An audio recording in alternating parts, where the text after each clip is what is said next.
السلام علیکم میرے بھائیوں میرے بھائیوں، خود کو مسلمان کہلانے والے، خود کو حافظ، عالم اور قاری کہلانے والے، خود کو لوگوں کا امام کہلانے والے اور ہزاروں لوگوں کی امامت کرنے والے، جب یہی لوگ قرآن کی توہین معاذ اللہ کرنے لگیں، جب یہی لوگ قرآن کے حق کو ادا نہ کریں تو باقیوں سے ہم کیا ہی امید کریں۔ تو اب آپ لوگ سوچ رہے ہوں گے کہ کیا ایسا کیا ہو گیا کہ جو خود کو مسلمان کہلا رہے ہیں، جو خود کو حافظ، عالم کہلا رہے ہیں، جو لوگوں کی امامت کر رہے ہیں، وہی قرآن کا حق ادا نہیں کر رہے، قرآن کی توہین کر رہے ہیں معاذ اللہ، لوگوں کی نمازیں خراب کرا رہے ہیں معاذ اللہ۔ تو ایسا کیا ہو گیا ہے؟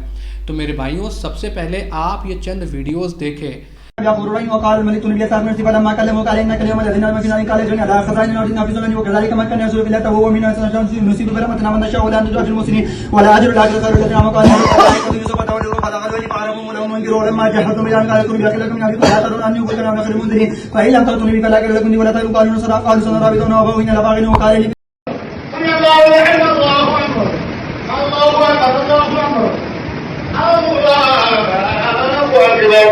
الحمد لله رب العالمين الرحمن الرحيم مالك يوم الدين اياك نعبد واياك نستعين اهدنا الصراط المستقيم صراط الذين انعمت عليهم غير المغضوب عليهم اذا جاء الله فلا يقول باذن الله قالوا بحمد الله اكبر الله اكبر قل يا الله لا اله الا الله اكبر الله اكبر الله اكبر الله اكبر۔ تو میرے بھائیوں، آپ نے یہ چند ویڈیوز دیکھی، بلا شک و شبہ اس کے اندر بہت ساری ویڈیوز جو ہیں وہ پہلے کی بھی ہو سکتی ہیں، بہت پہلے کی بھی ہو سکتی ہیں، جو کہ نماز تراویح کی ویڈیوز ہیں، اور ان ویڈیوز میں آپ دیکھ سکتے ہیں کہ امام صاحب کس اسپیڈ کے ساتھ نماز تراویح کو پڑھا رہے ہیں، کس اسپیڈ کے ساتھ وہ قرآن کی قرأت کر رہے ہیں، کس اسپیڈ کے ساتھ وہ رکوع اور سجود کر رہے ہیں، کس اسپیڈ کے ساتھ وہ قرآن کی آیات کو پڑھ رہے ہیں۔ میرے بھائیوں، آپ مجھے ذرا بتائیں، اپنے دل پر ہاتھ رکھ کر بتائیں کہ کیا قرآن کا یہی حق تھا کہ اسے اس طرح سے پڑھا جاتا؟ کیا قرآن کا یہی حق تھا کہ اسے اس طریقے سے جو ہے لوگوں کے سامنے پریزنٹ کیا جاتا؟ اور آپ یقین مانیں، ان میں سے اکثر ویڈیو جو ہیں وہ غیر مسلموں نے اپنے اکاؤنٹ سے شیئر کی ہوئی ہیں، اور ایسے لوگوں نے شیئر کی ہوئی ہیں جو تراویح کے قائل نہیں ہیں۔ وہ کہتے ہیں کہ دیکھو، یہ تو کوئی نمازی نہیں ہے، یہ تو خود پڑھنے والے ہی اس کا مذاق اڑا رہے ہیں۔ اور کافی حد تک ان کی بات صحیح بھی ہے کہ جب جو قائل ہیں نماز تراویح کی، لیکن وہ اس طریقے سے نماز کو پڑھ رہے ہیں، اس طریقے سے نماز کو ادا کر رہے ہیں کہ گویا قرآن کی توہین ہو رہی ہے، نماز کی توہین ہو رہی ہے، جبکہ قرآن کے اندر سورہ مزمل آیت نمبر 4 کے اندر اللہ رب العالمین ارشاد فرماتا ہے کہ اور قرآن کو ٹھہر ٹھہر کے پڑھو۔ کیا فرماتا ہے؟ قرآن کو ٹھہر ٹھہر کے پڑھو۔ لیکن ان آیات کے باوجود بھی یہ لوگ اتنی اسپیڈ سے قرآن کو پڑھتے ہیں، اتنی اسپیڈ سے قرآن کو پڑھتے ہیں کہ ایسا لگتا ہے کہ مانو ان کی ٹرین چھوٹ رہی ہو، جیسے نہ جانے انہیں کس نے بتایا ہو کہ آپ کو 1 گھنٹے میں 2 پارے پڑھنا ہی پڑھنا ہے، آپ کو 1.25 گھنٹے میں 2.5 پارے ختم کرنے ہی کرنے۔ میرے بھائیوں، یہ شرط ہے ہی نہیں اسلام کے اندر کہ آپ کو اتنے ٹائم پر اتنے پارے ختم کرنے ہیں، یا رمضان کے اندر تراویح کے اندر پورا قرآن مکمل کرنا ہے۔ کوئی بھی ایسی روایت نہیں ملتی کہ آپ کو پورے قرآن کو مکمل کرنا ہے۔ تو میرے بھائیوں، یہ مذاق قرآن کے ساتھ کیوں؟ یہ توہین قرآن کی کیوں؟ کیا مل رہا ہے آپ کو ایسا کر کے؟ اور اس پر لوگ بھی کہتے ہیں کہ جو تیزی کے ساتھ قرآن کو پڑھ رہے ہوتے ہیں امام لوگ، ان کے پیچھے جو لوگ کھڑے ہوتے ہیں وہ بھی کہتے ہیں کہ بھائی امام صاحب کی اسپیڈ بہت شاندار ہے، امام صاحب پڑھتے بہت تیز ہے، اور دیکھو انہوں نے 2 پارے جو تھے وہ 1.25 گھنٹے میں پڑھا دیے، انہوں نے 2 پارے جو تھے وہ اتنے وقت میں پڑھا دیے۔ جبکہ میرے بھائیوں، ان نمازوں کے اندر نہ سجدے ٹھیک ہوتے ہیں، نہ رکوع ٹھیک ہوتے ہیں۔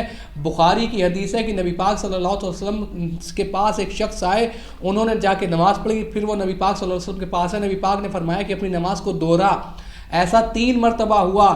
جب نبی پاک نے ان سے 4تھی مرتبہ کہا کہ اپنی نماز کو دہراؤ، تو وہ کہتے ہیں کہ اللہ کے رسول، میں اب اس سے بہتر نماز پڑھنے میں قاصر ہوں، آپ مجھے پڑھ کے بتا دیں۔ تو نبی پاک صلی اللہ علیہ وسلم نے انہیں نماز پڑھ کے بتائی کہ ان کے رکوع اور سجدے میں جو دقت آ رہی تھی۔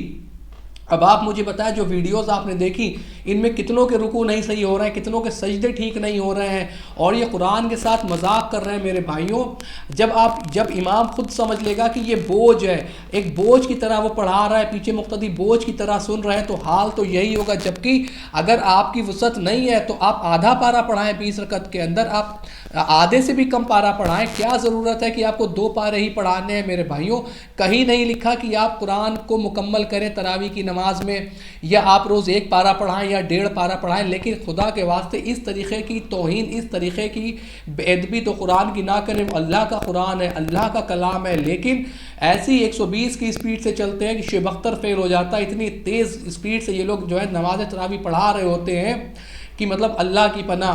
میرے بھائیوں، اس قرآن کو خوبصورتی سے پڑھنے پر بے شمار احادیث ہیں، آپ ان حدیثوں کو پڑھیں، آپ کو پتہ چلے گا کہ یہ کس طریقے کی تلاوت تراویح کے اندر قرآن کی جا رہی ہے۔ میرے بھائیوں، 23 سال لگے قرآن کو نازل ہونے میں، 23 سال اس کے نزول کی عزت رکھے میرے بھائیوں۔ وہ اللہ کا کلام ہے، وہ رسول اللہ صلی اللہ علیہ وسلم پر نازل ہوا، ان چیزوں کی عزت رکھیں۔ لیکن آپ لوگ تو مطلب ہوا میں اڑ رہے ہیں، ہوا سے باتیں کر رہے ہیں۔ میں سب کی بات نہیں کر رہا، لیکن احناف کے یہاں موسٹ آف ایسا ہی ہوتا ہے، اسی طریقے سے نماز تراویح پڑھائی جا رہی ہوتی ہے اور لوگ کہتے ہیں کہ امام صاحب بہت تیز پڑھا رہے ہیں، بہت بڑھیا پڑھا رہے ہیں، جبکہ نہ ان کا دل لگ رہا ہوتا ہے، نہ امام صاحب بھی عجیب و غریب پڑھ رہے ہوتے ہیں، نہ آواز سمجھ میں آ رہی ہوتی، نہ قرآن کے الفاظ سمجھ میں آ رہے ہوتے ہیں، بس چل رہا ہے ایک طریقے کا معاملہ تو چلائے جا رہے ہیں۔ جبکہ میں پھر کہتا ہوں کہ کہیں نہیں لکھا کہ آپ قرآن کو مکمل کریں تراویح کی نماز کے اندر، آپ کیوں اتنی اسپیڈ سے چل رہے ہیں؟ خدا کا خوف کریں، آپ مرنے کے بعد کیا جواب دیں گے اللہ رب العالمین کو؟